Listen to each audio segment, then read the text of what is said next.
An ellipsis is 5 different things as it pertains to language. First, it is used as a punctuation mark with phrases to create a pause, to show a thought that has not finished, and to trail off into silence in writing.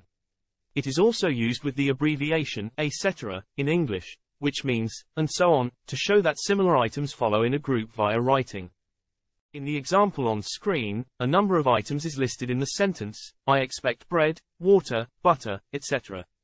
This would be used to indicate that the writer expected similar staple items of Western food to be provided without continuing it in writing. The punctual ellipsis is the 3 dots that follow the abbreviation for, etc. The second use of ellipses is the omission of words from a written text, and it is generally used when omitting portions of a long quotation from an academic paper to focus readers on the core message that you are using the quote for and arguing in your written work. This is effective in maintaining the register of a written work as it helps to stick to one's thesis and eliminate unnecessary verbosity. The third use of ellipses is generally used in screenwriting or speech writing to indicate that whomever is reciting the line should pause for effect.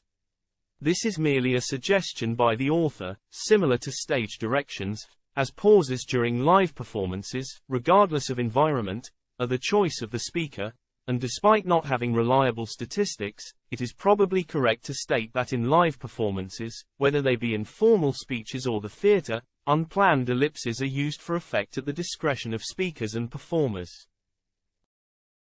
The fourth use of ellipses is used to show an unfinished thought via writing, which is often seen in novels with unreliable narrators with mental problems or in comics. The effect here is to show that the character has forgotten or has lost one's train of thought, and it is used by authors to convey this about the character for both effect and to avoid writing out that such and such character just lost their train of thought. It is an effective tool as it is used commonly in English writing, and it can be seen in illustrated books for children all the way to advanced level novels.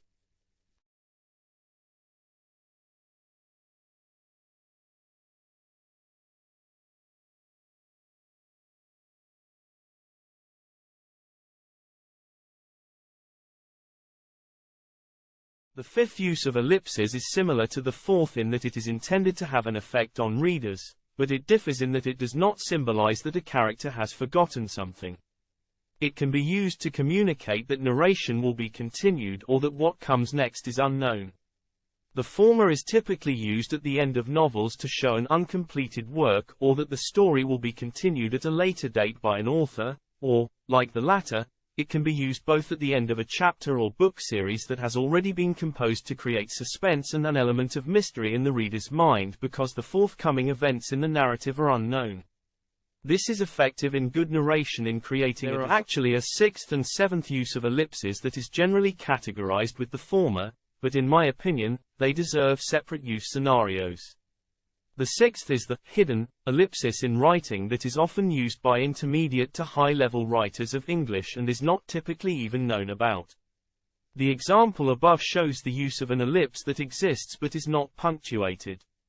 The that in the above example exists as subordination is necessary because it is a rule in English that two independent clauses cannot be used in a sentence without a subordinating conjunction. A coordinating conjunction. The seventh and final use of ellipses exists in speech. This is used by high-level users of language as a form of syllable omission to convey thoughts more rapidly and for effect.